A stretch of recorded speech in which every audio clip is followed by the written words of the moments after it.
अस्सलाम वालेकुम व्यूवर्स, आप देख रहे हैं दी अदर साइड स्टोरी। यहाँ मैं ये पैगाम देता चलूँ कि जिन दोस्तों ने अभी तक हमारा चैनल सब्सक्राइब नहीं किया वो अगर चाहें तो चैनल को सब्सक्राइब कर सकते हैं, और अगर कोई दोस्त हमें अपनी कीमती राय से आगाह करना चाहें तो वो कमेंट सेक्शन में हमें अपनी राय से आगाह भी कर सकते हैं। वीलॉग में तफसीली हिस्से की तरफ जाने से पहले एक नज़र आज की टॉप स्टोरीज पर। इमरान खान का ख़ानदानी ज़राए के ज़रिए जेल से अहम तरीन पैगाम। आखिर क्या था वो अहम तरीन पैगाम? ताकतवर हलकों की परेशानी में इजाफा। लाहौर हाई कोर्ट का इमरान खान के लिए बड़ा हुक्म। मियाँ साहब की वापसी की खबरों के साथ मियाँ साहब की फरमाइशों में इजाफा।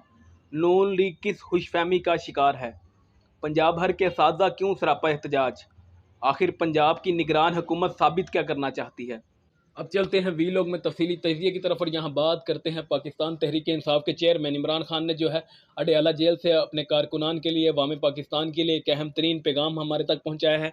इमरान खान साहब ने अडयाला जेल के अंदर जो है अपनी तशाखाना की जो सजा भुगत रहे हैं उसके दौरान ही उन्होंने वक्तन फ़वक्तन एक छोटे पैगाम जो थे अपने कारकुनान के लिए पहुँचाए, लेकिन अब उनका एक जो अपने ख़ानदानी ज़राए के ज़रिए जो है एक तफसीली पैगाम अवाम तक मिला है, अवाम को दिया गया है, और अवाम पाकिस्तान के लिए उन्होंने एक अहम तरीन पैगाम पहुँचाया। वो पैगाम क्या है वो हम आपके साथ शेयर करते हैं। इमरान खान साहब का कहना था कि जब 5 अगस्त को मुझे अटक जेल में कैद किया गया तो पहले चंद रोज़ मेरे लिए खासे मुश्किल थे। सोने के लिए मेरे पास बिस्तर नहीं था और मुझे फ़र्श पर लेटना पड़ता था, जहाँ दिन के वक्त कीड़े मकोड़े और रात को मच्छर होते थे। लेकिन अब मैं इसमें एडजस्ट हो गया हूँ। आज के इमरान खान में और इस इमरान खान में जो 5 अगस्त को गिरफ़्तार किया गया था, ज़मीन आसमान का फ़र्क है। मैं आज रूहानी, ज़हनी और जिस्मानी तौर पर पहले से कहीं ज़्यादा ताकतवर, और जेल की तन्हाई में मुझे कुरान पाक का बगौर मुताला करने का मौका मिला, जिसने मेरे ईमान को मज़ीद मुस्तहकम किया। कुरान पाक के साथ साथ मैं दीगर कुतब का भी मुताला कर रहा हूँ और अपनी सियासी ज़िंदगी के गुज़िश्ता चंद सालों के वाक़यात पर भी गौर कर रहा हूँ। ये लोग मुझे जेल में भी रखें, जैसे हालात में भी रखें, आपने घबराना नहीं और ना ही मेरे मुतल्लिक फैलाई जाने वाली अफवाहों से परेशान होना है। मैं अवाम के हक़ हकमियत और आईन पाकिस्तान की बुनियादी तरीन शराइत, शफाफ शफाफ इलेक्शन के मुतालबे से 1 इंच भी पीछे हटने वाला नहीं हूँ। जो लोग मुझे कह रहे हैं कि आप मुल्क छोड़कर चले जाएं, उनको मेरा एक ही जवाब है कि मेरा जीना और मरना पाकिस्तान के साथ है और मैं अपनी धरती को छोड़कर कहीं नहीं जाऊंगा। जहां तक साइफर के मुकदमे का ताल्लुक है, ये मुकदमा साबिक आर्मी चीफ जनरल बाजवा और डोनाल्ड लू को बचाने के लिए घड़ा गया है। मैंने पाकिस्तान की अवाम जो इसके असल मालिक हैं उसे इसकी गद्दारी की खबर दी। मुझे अगर किसी चीज़ की तकलीफ़ है तो उन कारकुनान, खुसूसन ख़वातीन कारकुनान की असीरी की तकलीफ़ है, जिन्हें ताकत के घमंड में मुब्तला चंद अफराद ने अपनी अना की तस्कीन के लिए कई माह से कैद किया हुआ है। मेरी अदलिया से अपील है कि हमारे कारकुनान को रिहाई दिलाई जाए। आखिर में आपने हिम्मत नहीं हारनी। अगर आप साबित कदमी से डटे रहे तो ये आजमाइश का वक्त ख़त्म होकर रहेगा, क्योंकि अल्लाह ताला का फरमान है कि हर मुश्किल के साथ आसानी है। आप हर फोरम पर इस गैर मुंतखब हुक्मरान टोले को ललकारें और उनके सहूलतकारों के खिलाफ आवाज़ उठाते रहें और मुल्क में शफाफ इंतखाबात का मुतालबा करते रहें। मैं पेशन गोई करता हूँ कि जिस दिन भी इलेक्शन होंगे इंशाल्लाह पाकिस्तानी अवाम करोड़ों की तादाद में निकलेगी और तहरीक इंसाफ को वोट डालकर लंदन प्लान को वालों को जो है शिकस्त देगी। ये लोग जितनी मर्जी धांधली कर लें, इनका मकसद और सिर्फ शिकस्त है। पाकिस्तान जिंदाबाद। तो ये था वो पैगाम जो इमरान खान साहब ने जेल से दिया अपने कारकुनान के लिए, और जैसा कि आपको मालूम है इससे पहले भी इमरान खान साहब जो है वक्तन फ़वक्तन कई अहम तरीन पैगाम अवाम तक पहुँचाते रहे हैं। वो बारहा ये बात कहते रहे हैं कि ये जो मुल्की फ़िज़ाओं में जो डील की खबरें हैं, जैसा कि आपको मालूम है अली ज़रानी साहब ने जेल में इमरान खान से पहले अटक जेल में मुलाकात की और उसके बाद अडयाला जेल के अंदर उनकी इमरान खान साहब से मुलाकात हुई। तो उस मुलाकात के दौरान भी बारहा ये खबरें फैलाई गई सहाफ़ियों की जानिब से, उन हथकंडों की ताकतवर हलकों की जानिब से, जिन्होंने ये कहा कि इमरान खान साहब डील करके मुल्क से फरार हो जाएंगे। बस वो वक्त आया कि इमरान खान टूटने वाला है। बारहा इमरान खान को तोड़ने की कई कोशिशें की गई, उनके वर्कन कारकुनान को भी इस कदर छापे मारे गए कि बिल आखिर बेचारे प्रेस कॉन्फ्रेंस पर मजबूर हो गए। लेकिन इमरान खान नहीं टूटा। उनके पार्टी को बखिए उधेड़ दिए गए उनकी पार्टी के, लेकिन इमरान खान नहीं टूटा। उनके कारकुनान को जबरी तौर पर जो है गिरफ्तार किया गया, उनके घरों पर छापे मारे गए, चादरों चार दीवारी का तकद्दुस पमाल किया गया, लेकिन इमरान खान नहीं टूटा। तमाम के तमाम लीडरान कारकुनान के घरों पर इस कदर बदतरीन फिस्तायत का निशाना उन्हें बनाया गया, लेकिन वो नहीं टूटा। पाकिस्तान तहरीक इंसाफ को हर चौक चौराहे पे जो है डंडे पड़ते रहे, लेकिन कप्तान नहीं टूटा। उनके कारकुनान को बरसरे बरदार जो है सरे बाजार उनकी तौहीन की जाती रही, उनको जो है गिरफ्तार किया जाता रहा, लेकिन इमरान खान नहीं टूटा। जमानतों के बावजूद बारहा इमरान खान के कारकुनान को अदालती राहदारियों में गिरफ्तार किया जाता रहा। लाहौर हाई कोर्ट के हुक्म, इस्लामाबाद हाई कोर्ट का हुक्म, चाहे किसी भी बड़ी से बड़ी अदालत के हुक्म को किसी खातिर में ना लाते हुए पाकिस्तान के ताकतवर हलकों ने यह प्लान बनाया और जैसे ही किसी अदालत ने उन्हें जमानत दी, उन्हें फिर पाबंदे सलासल कर दिया गया। हमने ये तमाशा पाकिस्तान की अदालती राहदारियों में बारहा देखा और मुस्तकबिल में भी ये तमाशा लगा रहेगा। लेकिन इमरान खान साहब का अब कहना है कि आपने इस तमाशे से डरना नहीं, मैं नहीं टूटूंगा। तो यहाँ पर हम जो आपके साथ पैगाम इमरान खान साहब का शेयर किया वो ये था कि इमरान खान साहब ने बिलाहिर जो इसका नुक्ता जो आगाज़ है और नुक्ता अंजाम है वो इसी बेस करता है कि इमरान खान साहब ने कहा कि मैं किसी भी डील नहीं करने वाला, किसी तरह की भी आपने डील की किसी तरह की भी खबर को जो है खातिर में नहीं लाना, आपने डटे रहना है और शिकस्त इनका मुकद्दर होगी। बस आपने इस हुक्मरान टोले को, जो गैर मुंतखब हुक्मरान टोला है, इसको ललकारते रहना है। ये इमरान खान साहब का अपने पार्टी कारकुनान के लिए बयान था। और दूसरी आज की अहम तरीन खबर है वो ये है कि लाहौर हाई कोर्ट ने जो है इमरान खान यानी पाकिस्तान तहरीक इंसाफ के लिए एक बड़ा हुक्म जारी किया और एक सख्त तरीन हुक्म है, जिसमें लाहौर हाई कोर्ट ने इंतजामिया को यानी लाहौर इंतजामिया को PTI को 72 घंटे में जलसे के लिए मुतबादल जगह देने का हुक्म दिया। जैसा कि आपको याद होगा कि PTI ने जो है गालबन 7 अक्टूबर के करीब जो है एक दरख्वास्त जमा करवाई थी DC लाहौर के पास, एक DC लाहौर की इंतजामिया को जलसे के लिए एक दरख्वास्त दी थी कि वो लाहौर में लिबर्टी चौक के ऊपर एक जलसा करना चाहती है, लेकिन उन्हें जलसे की जगह फराहम नहीं की गई थी। बारहा टाल मटोल से काम लिया गया था।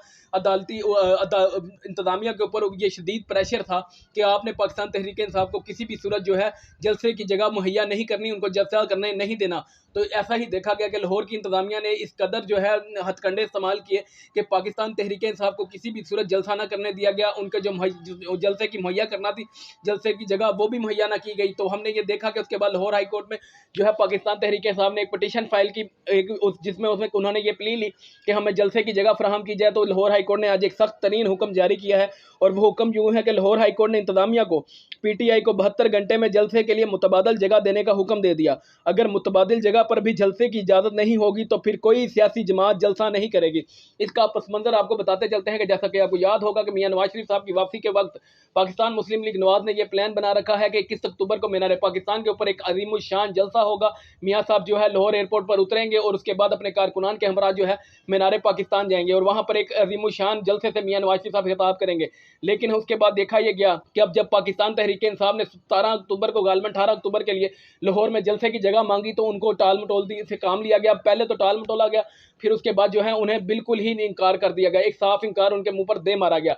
जिसके बाद अब पाकिस्तान तहरीक इंसाफ ने जो है पाकिस्तान तहरीक इंसाफ लाहौर ने जो है इस हवाले से अदालत में अदालती दरवाज़ा खड़काया। अदालत की राहदारियों में उन्हें को इंसाफ की उम्मीद थी, लेकिन वहाँ से अदालत से एक बड़ा हुक्म आया और अदालत ने उन्हें कहा कि 72 घंटे के अंदर पाकिस्तान तहरीक इंसाफ को ये जगह दी जाए। अगर आप ये जगह नहीं देते तो किसी सियासी पार्टी को ये हुक्म जलसे करने की इजाज़त नहीं होगी, क्योंकि इसके पैराहे में आपको मुस्लिम लीग नून का जो है 21 अक्टूबर का जलसा उसको भी याद रखना होगा। अगर पाकिस्तान तहरीक इंसाफ का जलसा नहीं होता, अब ताकतवर हल्के दो तरह से फंस चुके हैं। अगर तो पाकिस्तान तहरीक इंसाफ को जलसे की जगह देते हैं तो इमरान खान का जो उन्होंने बयानिया बनाया कि इमरान खान के जो सपोर्टर्स हैं वो डर गए हैं तो पाकिस्तान PTI कारकुनान नहीं निकलेंगे।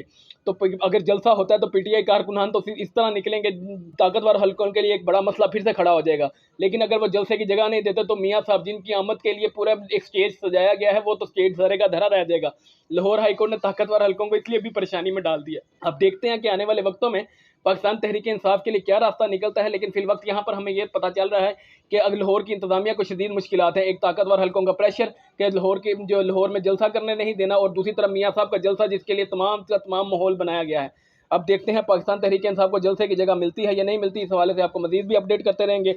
आज की जो तीसरी अहम तरीन खबर थी वो ये थी कि पाकिस्तान मुस्लिम लीग नवाज के जो कारकुनान है और पाकिस्तान मुस्लिम लीग नवाज खुद जो है वो इस टाइम शदीद गलत फहमियों का शिकार है। वो उन्होंने आपको जैसा कि याद होगा मियां नवाज शरीफ साहब 21 अक्टूबर को पाकिस्तान वापसी का ऐलान कर चुके हैं, जिसके बाद अब पाकिस्तान मुस्लिम लीग नवाज की जो फरमाइशें हैं वो दिन ब दिन बढ़ती जा रही हैं। वो ताकतवर हल्कों से मजीद का मुतालबा करते जा रहे हैं। जैसा कि उनको पहले भी ख्वाब दिखलाए गए थे कि वो नवाज शरीफ साहब जैसे ही पाकिस्तान वापस आएंगे तो उन्हें वज़ीर आज़म बना दिया जाएगा, उनकी जो नाअहली है वो ख़त्म हो जाएगी। और यहाँ पर देखा यह गया कि पाकिस्तान मुस्लिम लीग नवाज की जो ख्वाहिशात हैं वो मज़ीद बढ़ती जा रही हैं। इससे पहले वो ये मौक़िफ़ रखते थे कि जो है उन्हें पाकिस्तान तहरीक इंसाफ को बाहर निकाला जाए इसमें इंतहाबी सियासत से। अब जब पाकिस्तान तहरीक इंसाफ तो फिल वक्त इंतहाबी सियासत में तो है, लेकिन अभी से निकाला नहीं गया, लेकिन पाकिस्तान मुस्लिम लीग नवाज की ये ख्वाहिश भी पूरी करने की कोशिश की जा रही है कि दिसंबर में किसी सूरत इमरान खान साहब को जो है साइफर केस के अंदर सजा सुनाई जाए, पाकिस्तान तहरीक इंसाफ को किसी भी सूरत बैन करवाया जाए। और उसके बाद मुस्लिम लीग नवाज की अब नई ख्वाहिश ये है कि मियां नवाज शरीफ साहब जब वज़ीर आज़म बने तो 2/3 अक्सरियत उनके पास हो, इमरान खान जेल के अंदर हो। इमरान खान को जेल के अंदर रखना तो अभी तक भी इस बारे में फैसला नहीं हो सका कि आया उनको वाकयातन लंबे अरसे के लिए जेल में रखना है या नहीं रखना। लेकिन मियां साहब की 2/3 अक्सरियत वाली बात तो बिल्कुल ही एक भोंडा मजाक है, क्योंकि पाकिस्तान में इस्टेब्लिशमेंट कभी ये कोशिश नहीं करेगी कि कोई भी वज़ीर आज़म 2/3 अक्सरियत के साथ आए, क्योंकि पाकिस्तान में 2/3 अक्सरियत का जो भूत है ये किसी भी वज़ीर आज़म के जब सर पर सवार हो जाता है तो उसके बाद सबसे पहले जब मंजी ठोकी जाती है मादरत के साथ, लेकिन वो पहले इस्टेब्लिशमेंट की ही जाती है। तो इस्टेब्लिशमेंट के साथ तो ये कभी ये नहीं पूरा करेगी ख्वाब जो पाकिस्तान मुस्लिम लीग नवाज सजा रही है। अब इस हवाले से जो पाकिस्तान मुस्लिम लीग नवाज है वो तो जो है बहुत पुरुम्मीद है कि शायद ही उनकी जो कोई ख्वाहिश है वो रह जाए, लेकिन इस वक्त पाकिस्तानी इस्टेब्लिशमेंट जो इस वक्त बयान इस तरह के जो ख्वाहिशात हैं उनको लेकर काफ़ी परेशान है। जैसा कि हमने आपको गुज़िश्ता वीडियो के अंदर भी ये डिटेल बताई थी कि नवाज शरीफ साहब के जो वज़ीर आज़म बनने के इम्कानात हैं वो तो बहुत कम है, क्योंकि उनके गारंटर जो हैं वो सारे भाग चुके हैं। सऊदी और कतरी जो थे जिन्होंने इनकी गारंटी ली थी वो अभी भाग चुके हैं। अलबत्ता मियां साहब जो है लंदन से रवाना हो चुके हैं उम्रे की सादत हासिल करने के लिए। तो अब वहाँ पे उनकी जो है कतरियों और सऊदियों के साथ मुलाकात होगी, देखते हैं उस मुलाकात के अंदर क्या तय पाता है। अब आया कि वो गारंटी देते हैं या नहीं देते, लेकिन उसके बाद जो पाकिस्तान मुस्लिम लीग नवाज की गारंटियाँ हैं, ये जो डिमांड्स हैं जो बढ़ती जा रही हैं दिन ब दिन, जिसकी फहरिस्त में इजाफा होता जा रहा है कि इमरान खान को सियासत से आउट किया जाए, 2/3 अक्सरियत, मियां साहब वज़ीर आज़म, तमाम केसेस माफ़। अब देखते हैं कि ये तमाम केसेस माफ़ होते हैं कि नहीं होते। अलबत्ता नैब तरमीम का जो बिल था वो तो जाते हुए साबिक जो चीफ जस्टिस साहब हैं उमर अता बंदयाल साहब उन्होंने उड़ा कर रख दिया था। उसके बाद इनके तमाम केसेस बहाल हो गए थे। आज एक नई और अहम तरीन खबर हमारे पास ये आई थी कि एक जो है नैब के डायरेक्टर और डिप्टी डायरेक्टर जो है साबिक ब्रिगेडियर और साबिक लेफ्टिनेंट कर्नल दो जो है उनको डिप्टी डायरेक्टर लगा दिया गया है।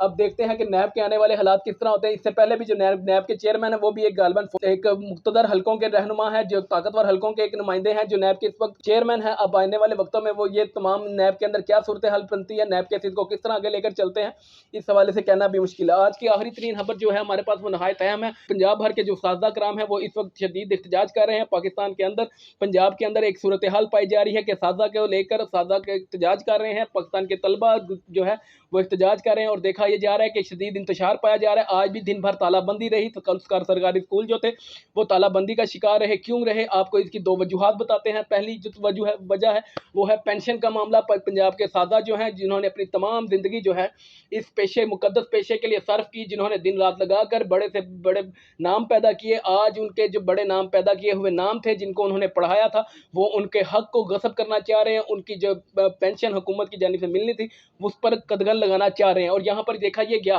कि तमाम जो सादा कराम से पहले उन्होंने लाहौर के अंदर जो है तहरीक का आगाज़ किया। लाहौर के अंदर उनका धरना जारी है, तीसरा रोज़ है धरने का जो अपने इख्तिताम को पहुंचा है। उसके बाद जो है अब पंजाब में ये देखा गया कि तमाम निजी स्कूलों को जो है प्राइवेट करने की तरफ, सरकारी स्कूल थे उनको प्राइवेट किया जा रहा है, उनको प्राइवेट तहवील में दिया जा रहा है, उनको प्राइवेट किया जा रहा है। और गरीब के बच्चे से जहाँ पहले रोटी और बेहतरीन खुराक छीनी गई, जहाँ पर उनके म्यारी सहूलियात छीनी गई, सेहत छीनी गई, अब उनसे म्यारी तलीम जो पंजाब के स्कूलों में थी, तलीम का निज़ाम था, उसको भी छीनने की कोशिश की जा रही है।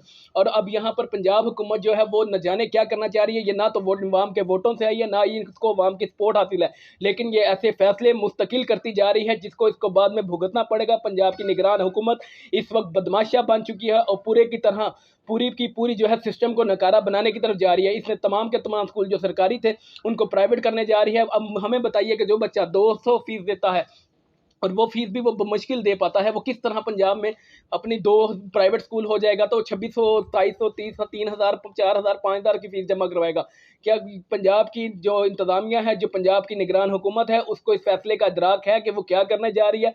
पाकिस्तान का आइन जो है एक हद तक जो है पाकिस्तान के बच्चों को तलीम की जो है हिफाजत फराहम करता है कि वो तभी तलीम हासिल करें, लेकिन जहाँ पर पहले ही 2 से 4 करोड़ बच्चा पाकिस्तान का मुल्क जो है तलीमी इदारों से बाहर है, तलीम के मदार से बाहर है, वहाँ पर अब ये देखा जा रहा है कि पंजाब के जो निगरान हुकूमत है उसने ये फैसला कर दिया कि कोई बच्चा ना पढ़े। जहाँ हमने ये नारे लगाए थे दुश्मन के बच्चों को पढ़ाने के अब यहाँ पर अपने बच्चों के पढ़ने के लाले पड़ गए हैं कि पंजाब की निगरान हुकूमत ने पंजाब सबसे बड़ा सूबा है पाकिस्तान का, उसके अंदर ये निज़ाम लाना चाह रही है कि तमाम सरकारी स्कूलों को प्राइवेट कर दिया जाए। अब देखते हैं कि आने वाले वक्तों में जो असातिज़ा की पेंशन है, जिसके हवाले से आपको ये बताते हैं कि उनकी पेंशन के हवाले से वो एहतजाज पर थे, अब उसके साथ पंजाब हुकूमत ने जो है दूसरा मसला छेड़ दिया और इसके बाद पंजाब भर में जो गिरफ्तारियां चलती रहीं, फैसलाबाद, लाहौर, गुजरांवाला, तमाम बड़े शहरों के अंदर पंजाब के उनकी मुसलसल गिरफ्तारियां की जाती रही हैं। पुलिस ने लाठीचार्ज किया है। तलबा जो छोटे छोटे बच्चे थे स्कूल के, जब वो अपने हक के लिए आवाज़ उठाने के लिए रोड्स पर आए, जो उन्होंने सड़कों पर आना शुरू किया, तो पंजाब की जो पुलिस थी, पंजाब पुलिस, उसने उन पर हमला किया, उनको डंडे मारे, उनको जबर का निशाना बनाया, अपनी बदतरीन फस्तायत का निशाना बनाया, उनके जो है जिस्मों पर लाशें दागे गए, उनके जिस्मों को दागा गया, उनके जिस्मों पर डंडे बरसाए गए, जिसके बाद पंजाब की जो हुकूमत थी वो इसकी सब की सब सीधी की सीधी जिम्मेदार है। पंजाब हुकूमत ने ऐसा किया और ये अब चाहती है कि अवाम जो है पहले हर शय से जो बुनियादी ज़रूरियात थी उनसे महरूम हुई, अब वो तलीम जैसी बुनियादी ज़रूरत से भी महरूम हो जाए और उस्तादा का हक खाने की तरफ इनका पूरा रुझान है। ये चाहते हैं कि उस्तादा का जो पेंशन का हक था वो किसी तरह इनसे छीना जाए और बच्चों का जो तलीम का हक था वो इनसे छीना जाए। पंजाब की निगरान हुकूमत इस वक्त तलीमी मैदान में तलीमी निज़ाम पर डाका डालने को तैयार है। पंजाब की निगरान हुकूमत ने यह प्लान बना दिया है कि किस तरह डाका डालना है, लेकिन आने वाले वक्तों में इस डाके के बारे में आपको मजीद भी सूरत हाल बयान करेंगे कि किस तरह ये नाअहल तरीन हुकूमत जो है इस मामलात को लेकर चल रही है और शायद ये ऐसा एक हादसे की तरफ मुल्क को ले जाएगा जिसके बाद ये सूरत हाल किसी से संभाली नहीं जाएगी। पंजाब की निगरान हुकूमत को होश के नाखून लेने चाहिए। आने वाले वक्तों में इस हवाले से आपको मजीद भी अपडेट करेंगे। यहाँ पर आपका बहुत शुक्रिया। वीलो क्या हर में मैं ये पैगाम देता चलूँ कि जिन दोस्तों ने अभी तक हमारा चैनल सब्सक्राइब नहीं किया वो अगर चाहें तो चैनल को सब्सक्राइब कर सकते हैं, और अगर कोई दोस्त हमें अपनी कीमती राय से आगाह करना चाहें तो वो कमेंट सेक्शन में हमें अपनी कीमती राय से आगाह भी कर सकते हैं। पाकिस्तान जिंदाबाद।